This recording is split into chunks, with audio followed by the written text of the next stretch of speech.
vowel processes. As with the other lecture on vowels that I gave, this will be a mixture of rather elementary things and of more advanced things. So I hope there's something of interest for everybody. The handout for this is page 43 in your book. And the first thing I wanted just to discuss, to clear up misunderstandings, is about the notation of English vowels.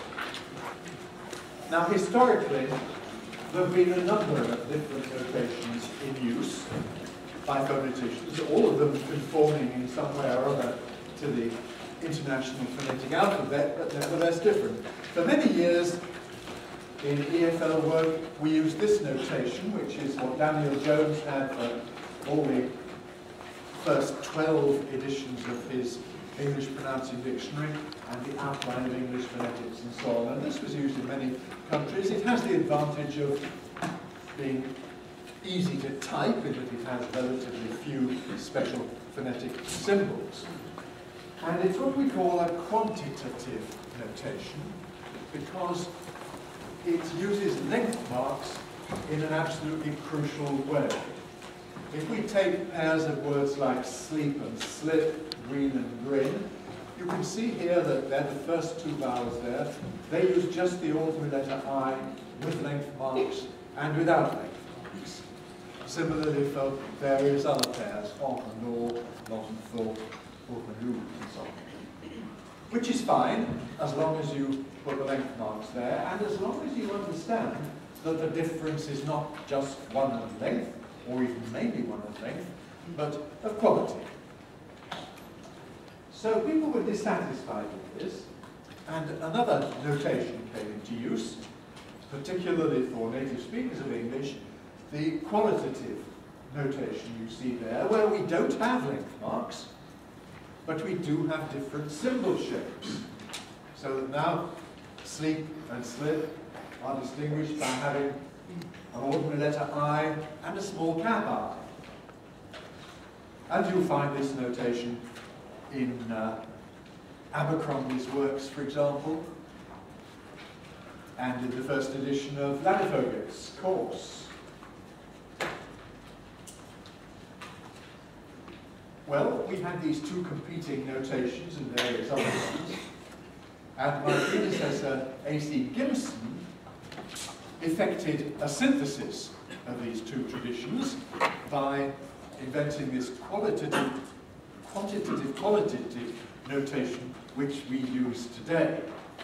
And in this one, somewhat redundantly, you use both length marks and different symbol shapes. And that's the Gimson notation, which with very minor differences is also used by Peter Roach in EPD and by me in LPD, and has really come now to be established as the standard notation that most people use, at least for EFL purposes. It is redundant in that we stick extra length marks in, for example, with or, which tell you twice that this is or, not on, short, not short, for example. But it does then free up the simple letters I and U for us to use in the way that I explained the other day as neutralization symbols, a happy vowel, and the thank you vowel, a shwee and a shwoo. Okay, so much about notation. Let's look now at something that is very interesting in English phonetics. And this is the question of vowel length, vowel duration, in words like teacher. How do we say this? I'm a teacher. I sometimes have people who take the length marks much too literally and tell me, I am a teacher. Now that doesn't sound right. We don't say, I'm a teacher. People who are speakers of Finnish or Czech or many other languages, Japanese for that matter, that have real, genuine long vowels, may think that that's what you ought to say. But in English, vowel quantity, vowel length, is a somewhat abstract concept. It just means perhaps a bit longer than a short vowel in the same context. And in any case, as we saw the other day, the crucial difference between long vowels and short vowels is the kinds of syllable in which you can find them. Short vowels are the ones that require a coda. Well, when we've got a following consonant, it can have an effect on the duration. And in particular, we have a phenomenon which we call Preforties clipping. Now, forties consonants are the voiceless ones. Pa, ta, ka, cha, fa, tha, sa, sha. Those are the voiceless or forties consonants. And the point here is that when we have a vowel before one of these forties consonants, its duration is reduced. We call this clipping because we want to call something else reduction, and we want to call something else by all the other available terms, long and short. So clipping means cutting short. And if we compare these minimal pairs, I think you'll see what I mean. So on the left we've got right. On the right we've got ride. Listen again, right, ride, safe, serve, niece, knees, badge, badge, rope, robe. I'm sure you can hear that there is a difference in duration. Very striking in right versus ride, perhaps less easily heard in batch versus badge, but nevertheless usually present. And this means that the distinction between T and D is largely signalled by the duration of the vowel. We have to consider the syllable as a whole. Right. Compare ride. There's an actual duration difference there, and experimental phoneticians have conducted experiments where you take the consonant from the end of ride and patch it in instead of the T at the end of right, and then ask people what the resulting right is, which of the two, and they judge it to be the T because it's got the clipped vowel. Conversely, if you take a T from right and stick it on the end of ride and ask people which it is, they tend to go for the D. So this is a very important feature signalling the consonantal opposition, even though it's there present in the vowel. Here are some more examples. One of them is a cart. One of them is a car. This is what enables us to actually pronounce our so-called voice consonants without any vibration of the vocal folds. We've got the word, yes, this is a kind of car, car, car. We don't have to have d, card. It's sufficient to say car, and the duration tells you that it's D. With short vowels, intrinsically short vowels, the distinction is still there, but perhaps not so great as with intrinsically long vowels. Back and bag, back and bag. Rich and ridge, rich, ridge. Well, your practical class teacher will, if necessary, drill you on that sort of thing. There's another kind of clipping, which Mr. Ashby mentioned again in the introductory lecture, and that's what we call rhythmic clipping, where we have to maintain roughly equal intervals between stressed syllables by fitting in all the unstressed syllables into the space between the stressed ones. Which means that if we take a word like man, it's got a beat to itself.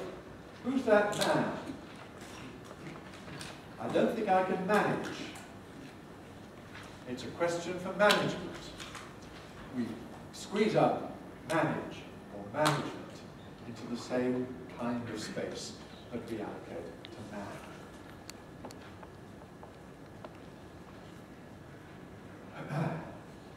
Do you often read books?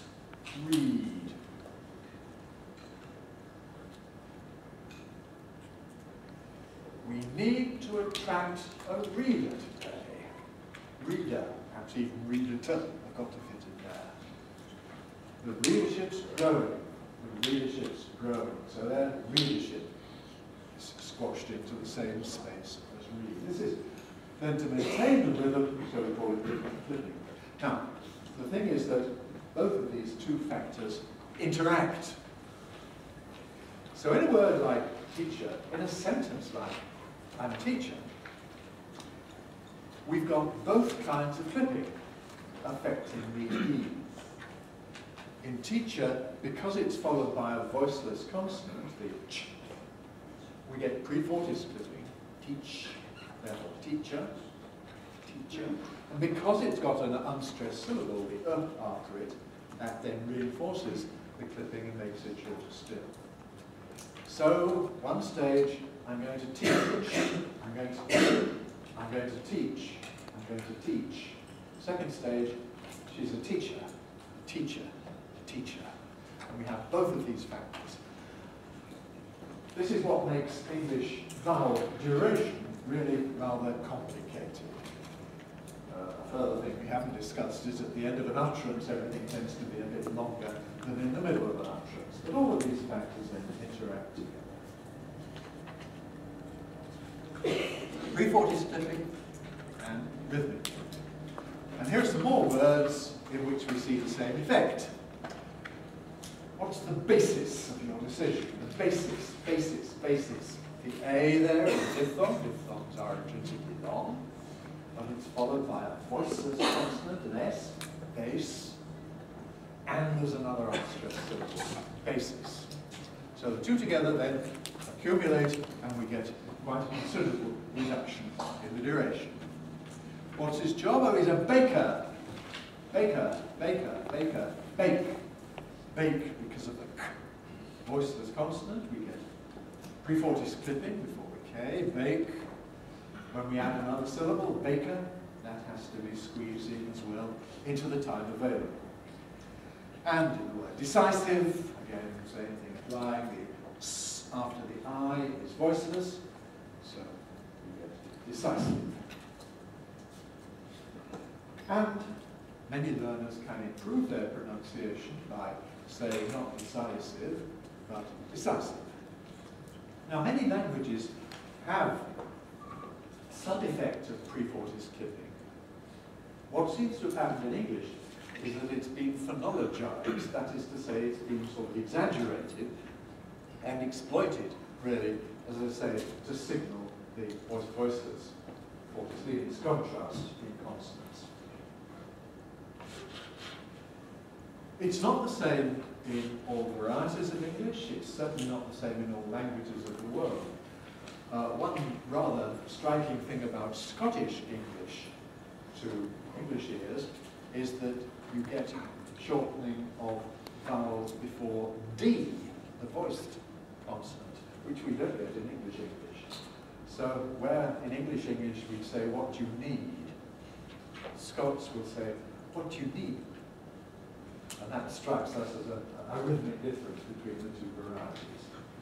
Well, fortunately, we don't have to learn about the Scottish vowel name rule, at least in this lecture.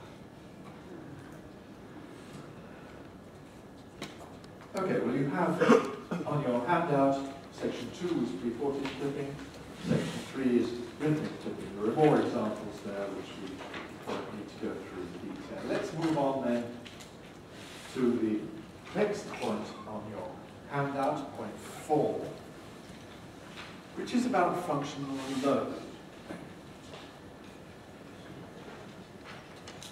Because we have 20 different vowels and diphthongs in English, you can construct minimal pairs for any two of them, and by a combinatorial explosion there are 400 or so different ways of doing it.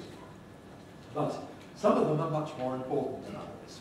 Obviously, the difference between I and O is easy for everybody to hear, so we don't need to drill on lit versus lot, things like that. We only need to consider those that are similar to one another in sound. Furthermore, those that are similar to one another, in some cases the distinction is very important, whereas in others it's not so important. Why is this? because in some cases there are a lot of words that are distinguished in the way that we're thinking of. In the other cases, there may be not so many. This is an example of a contrast with a high functional load, because in English there are lots of words distinguished as e, I.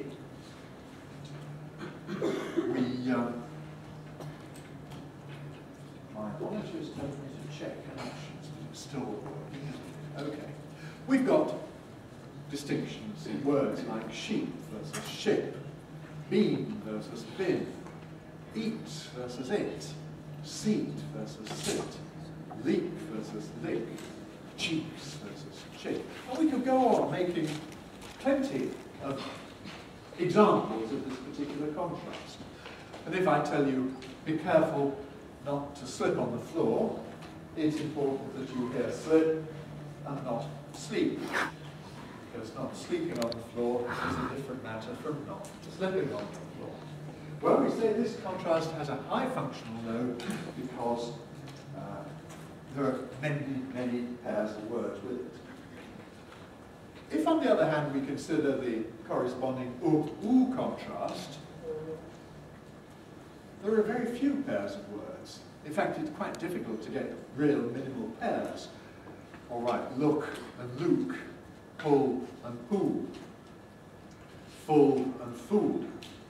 There are a few of them, but not many. It's a distinction that you immediately hear if we compare foot and boot, or put and shoot, but there aren't actually many minimal pairs for this.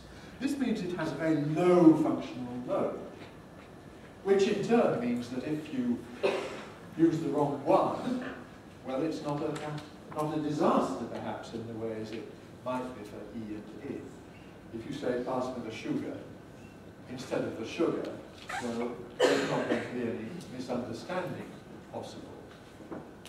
Whereas, if you say to me, what's that green thing over there? I might have to stop and think a bit, what on earth do you mean by a green thing? Oh, you must mean green, and then I can understand it. So, we have to pay attention to the functional load then of these meaning oppositions. Likewise, the contrast between e and an is relatively important because it has a high functional load. Now this is easy for Japanese learners, this is easy for many learners, but difficult typically for Central Europeans and East Europeans, for speakers of German, Polish, Russian. This tends to be a problematic contrast. So we have to drill it. There is a pet, there is a pat, there's one man, there are many men. You hear the difference between pet, cat, men, man. There's someone with a net, and there's an insect which is a gnat. The chap in the boat with his feet is pedaling. The one holding a paddle is paddling. Minimal pairs. So, quite a high functional load. And there's a sort of medium functional load for on and or. Don and dawn, two different names. Cod and cord. Cods and court. Pot, port. Fox and forks. Spots and sports. You really don't need to copy down all of these pairs because you easily find them in reference books if you look at Ship or Sheep or one of those other similar books for practicing these things. And the fact that it has a medium functional load is also related to the fact that in other varieties of English we can tolerate not having it. In American English, for example, the lower three are distinct by having an R in them, so we've got in American English pot, port, fox, forks, spots, sports. Okay, to maintain that difference. But in many American varieties, you don't actually have a contrast between dawn and dawn. Okay, on the East Coast, people will say dawn and dawn, cod and cord, cod and cord. But in California, for example, many people say dan, dan, the same for both of those. And if someone says, hi, man, my name is Dan, you have to look and see if it's a man who is there for Don, or a woman who is there for Dawn. And likewise, cart. This is part of the internal dynamics of the vowel system of English, that, as well as all the complications of having a lot of vowels and a lot of rules that apply to them, like the clipping rules, we also have differences between different varieties of language. Well, let's move on and look at another process. This is the process that I call compression. In English, as in various languages, you have a choice sometimes about how many syllables you produce in a word. If we take the word that is basically lenient, we can say that basically it has 3 syllables. Lenient, lenient, lenient. So we often pronounce it as 3 syllables. Lenient. But we can also compress it and pronounce it just with 2 syllables. We can say lenient, lenient. And essentially the speaker can do whichever he prefers. You can either say lenient or you can say lenient, and it really doesn't matter. It may be to do with the number of extra syllables you've got to squeeze into the stress group after it, in the way that we've just seen. Because this is a way of cutting down in the number of syllables, therefore fitting them more easily into the space available. But if you ask native speakers, how many syllables does this word have? Well, they may be uncertain, and rightly so, because it can be pronounced in 2 different ways. Either with 3 syllables, lenient, or as 2 syllables, as lenient. Similarly, with the word influence, we can say this as 3 syllables. Influence, influence. Or we can speed it up, compress it into inference, inference. You may find that a more difficult thing to do with the cluster of consonants, but, well, it's an option that native speakers have.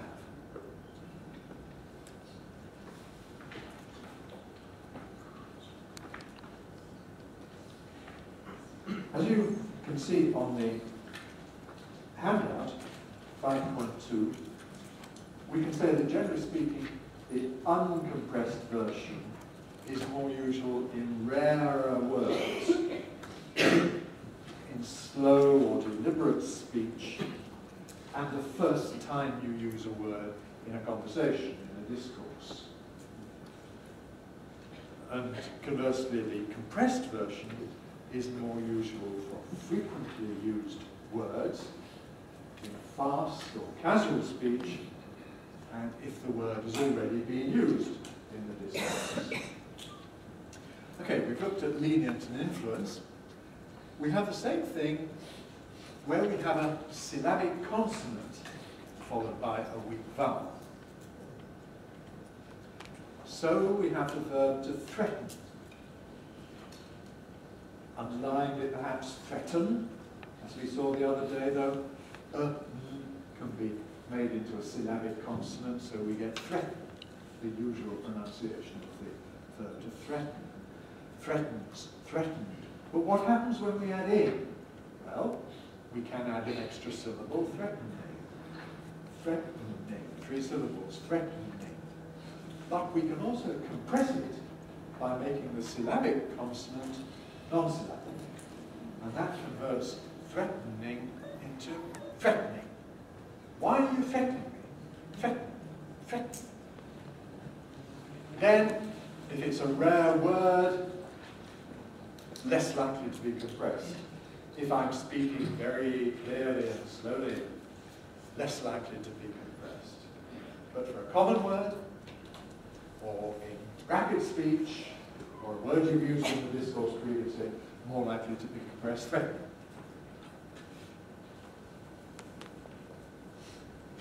I like gardening. If we talk about gardening, very soon I'm going to call it gardening. Garden, just as two syllables. Whistle. Can you whistle? Yes, I can whistle.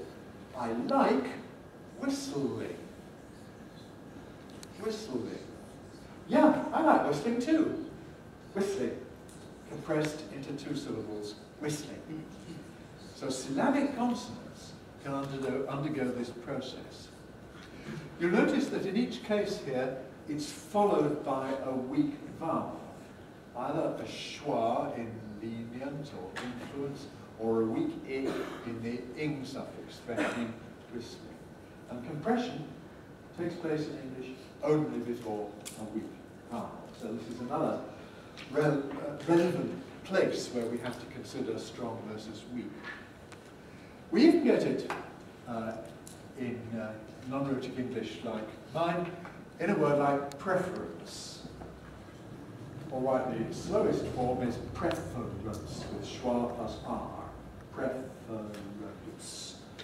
But schwa plus r can make syllabic r, preference.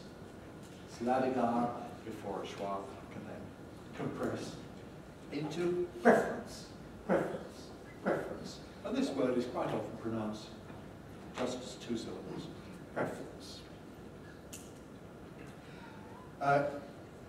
You can see, those of you particularly who are into phonology and so on, that the syllabic consonant formation rule that we discussed the other day, how we create syllabic consonants out of schwa plus another consonant, this is logically prior to the compression process, because syllabic consonants are an input to the compression rule. So we've got to have them already made before we can apply compression. That's my analysis of it anyhow. Some people talk about eliding schwa and just say that in a word like preference, from preference, the schwa gets elided. Well, that's a way of looking at it, but to get the rule of where you can and where you can't elide schwa, it seems to me simpler to go via syllabic consonants, because it's exactly those positions where you can get a syllabic consonant that you can elide the schwa. Now, I say it's important to notice that the compression happens before a weak following vowel.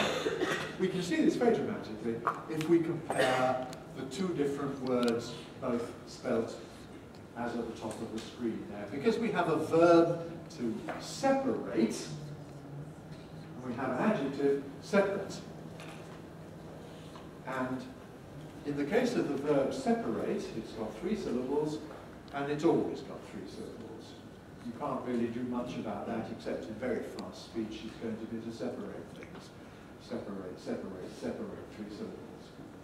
Whereas the corresponding adjective, which is separate, or some people separate, that is a candidate for compression. Separate. Do it separately.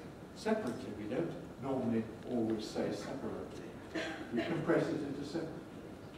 This is therefore really due to the fact that the ate ending is pronounced differently in verbs and in adjectives.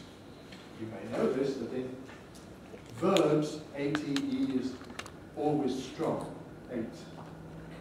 So to separate things, to moderate your view.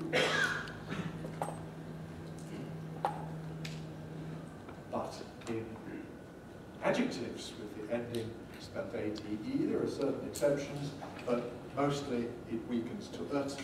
So we have separate, moderate views on something. And that means that to moderate is always going to be three syllables, but moderate, the adjective, is very often two syllables as moderate. Now, because I suppose I'm interested in linguistics, and I'm a linguist in that sense, I find it fascinating to be able to extract generalizations, rules. And so rather than just, noticing that this word or that word is sometimes pronounced in a different way. I want to find what the rule is and what the constraints are on the rule. Because if you just say, oh, you can elide schwa, oh, you can compress 3 syllables into 2, well, most of the times you can't elide a schwa. Most of the times you can't compress 3 syllables into 2. I want to know what are the circumstances under which this is possible. And so that's why I have been telling you about the rules as I see them. And I spell them out, of course, in the modern pronunciation dictionary, the tables devoted to these particular topics. Now, this interesting point, that compression in English is possible only if the following vowel is weak. We can't get compression if it's strong. Compare English with Spanish. Now, Spanish allows you to do this compression before a strong vowel, stressed vowel.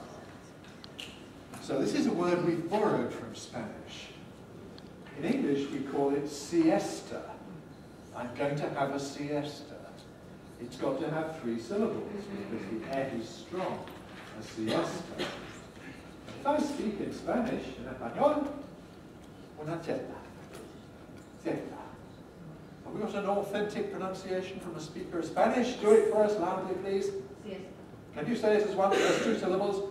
Siesta. Siesta, that's fine, siesta. In English, you can't say it as siesta. It's got to be siesta. Because of this difference, both languages have a compression rule, but the constraints are different. Somewhat different, but similar point. In Japanese, it's pronounced kyo. I got it more or less right. In English, it's called Kyoto. And you're going to go and visit Kyoto. We don't feel happy with a y just before a strong stressed O. So we add an extra syllable, make it Kyoto. Okay, Professor Toyota, pronounce it in an authentic way for us, please. Kyoto. Thank you, Kyoto. But when we anglicize it, when we take it into English, we have to make it fit in with English patterns, and that says, oh no, we couldn't have a y just before an O like that. After K, it must be Kyoto. This business of compression applies not only to particular words, considering one word at a time, but also in connected speech. And here again, we do have to consider weakening and which vowels can become weak. If we've got tell me a story, me has a weak vowel when we weaken it to me. It gets the happy vowel. And we normally do this with unstressed pronouns. Tell me. Tell me. Tell me a story. Oh, there's a weak schwa. So this is a candidate for compression. So we can do say, tell me a story. Tell me, tell me a story. Tell me a story. And it follows from the rules, of the constraints on the rules that I've given you, that this is possible. Because weak I and U and syllabic consonants are the possible inputs. The constraint is you've got to have a weak vowel following it. This is all met in tell me a, and we get therefore tell me a story. The next train is about to arrive. To is the strong form with a strong vowel. Weak form is t before a consonant, to in front of a vowel. That's again a weak vowel, that's the schwu thing. So the phrase about to arrive, where we have a schwa, arrive, is a candidate for compression. About to arrive, about to arrive, about to arrive. It's not obligatory, no compressions are obligatory, but it's often done. About to arrive. What about if you said, I'm about to ask a question? Could you compress there? About to ask.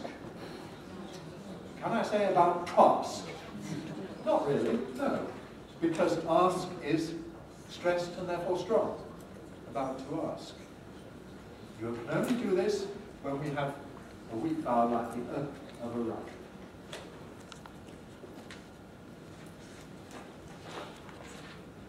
The input for compression is either a shui or a shwu, or a syllabic consonant.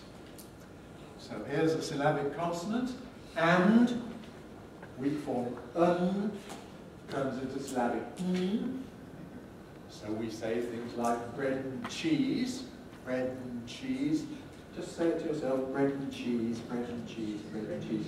We don't say bread and cheese, but bread and cheese, bread and cheese, bread and cheese. Syllabic end then is the starting point.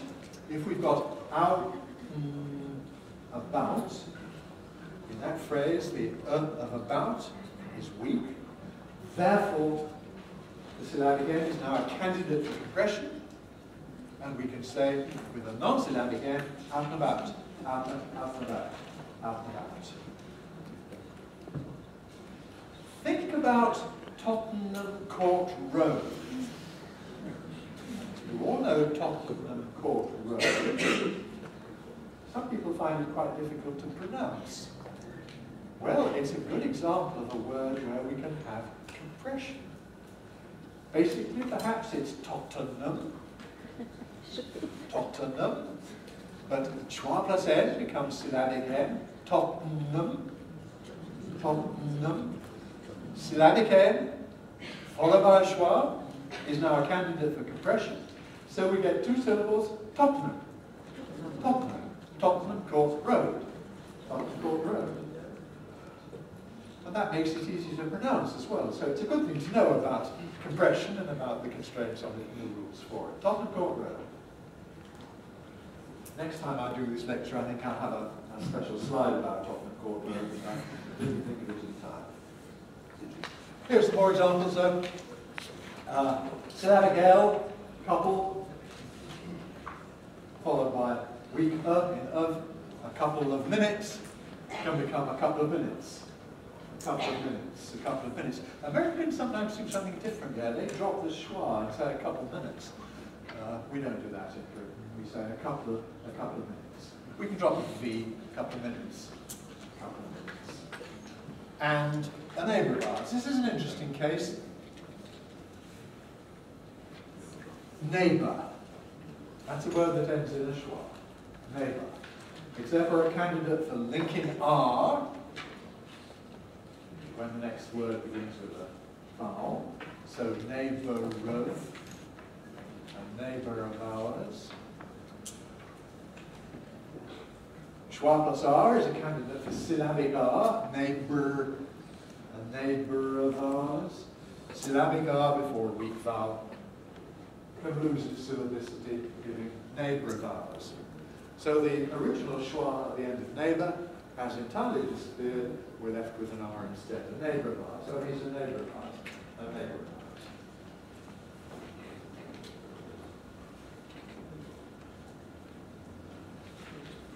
There are various words in which compression has taken place historically, and really it's just a matter of history. We don't have the uncompressed version anymore. So people once, no doubt, said every, but nowadays we don't really say every. We say every. It's categorically compressed, every. In my view, several is categorically compressed. I don't think I would ever say several. Some people, some dictionaries tell you, yes, you can, but I don't believe it. Several. Likewise, I normally say different, compressed. Can't really say different. There are other words where perhaps views differ. I'm sure I always say general. Categorically compressed, two syllables. General, general, and general. But there may be people who say general. There are certainly dictionaries that tell you that it's general, but I don't think they're right. Similarly, I would normally compress reference, factory, battery, history, and lots of other words. But not everybody does. Here are some more variable ones. Victory or victory, lateral or lateral, camera or camera, federal or federal, bothering or bothering. Sometimes There are reasons why we don't compress. The name of the country, Hungary. What would happen if you compressed it? It would become hungry. And presumably the homophonic clash stops us compressing it. Well, not always, but generally stops us compressing it. Hungry. Hungry.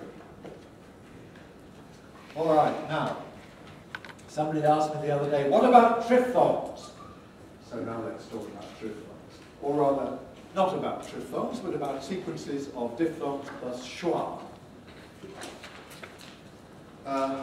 In a word like fire, we have an I followed by a, fire, fire. My analysis of this is that basically nowadays this is a two-syllable word, fire, fire, fire. And you'll notice that in singing it can occupy two notes sometimes. It doesn't have to, because it's compressible. It can be compressed, and before it gets compressed, it tends to lose part of itself. What happens with I plus is the I part of the I can be lost. So instead of fire, you can get just far, far, far. Instead of studying science and technology, people can study science and technology. Science, science. Similarly with ow plus a, rather than power, you can get just power, losing the ook bit. Now, native speakers mostly do this in rapid speech, but for some reason native speakers often deny that they do this, or feel that they don't do this, or claim that they don't do this. You really have to take a recording of them speaking fast, and you'll see they do it. But people often are surprised when I point this out, shall we say. And they regard it as an upper class or a lower class, or something different from themselves. And it's true that in slow speech, lots of people don't do it. I'm perhaps unusual in that I do it in slow speech, slow and careful speech as well. I happen to talk of a power station, fire engine, and when you ask me where is University College, I'll say, oh, it's in Gower Street. Now, what's important, therefore, for EFL is to be able to undo this. And when you hear somebody say Gower Street, to know that that means Gower Street. The way I see it is that we have two different processes. Smoothing, which is the loss of the second element of the diphthong, so that I becomes ah, in fire becoming far, power becoming ah. That's smoothing, smoothing out the distance the tongue has to travel in those vowels. And the second thing is compressing the two syllables into one. And logically, because we can either smooth or not smooth, we can either compress or not compress, logically there are four possible results. If you don't smooth and don't compress, we have far.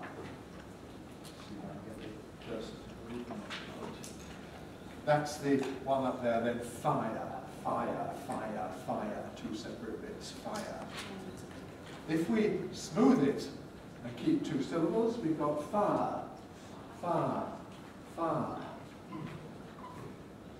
If we were to compress it into one syllable while not smoothing it, we've got fire, fire, which would be a true triphthong, where we've got all three vowel qualities within one syllable. And lastly, if we smooth it and compress it, we have far. Now, the last is what I usually do, far. The first, I think, is what other people do or do when slow, fire. I'm very skeptical about whether anybody ever has a true triphthong in words like this. Nevertheless, there are plenty of books that claim that you do, and some books about English phonetics have a separate section called the triphthongs. where they talk about ire and hour. But in the phonetic sense of triphthong, which is 3 vowel qualities within a single syllable, I say I'm sceptical that that's the way that this sort of word is often pronounced. Here's some more examples then. Fire becoming fire, science becoming science, power becoming power. We've considered those. Now, supposing someone's name is Howard, he may well be pronounced Howard. Howard. What are you doing with that ball? Oh, I'm throwing it around. Throwing.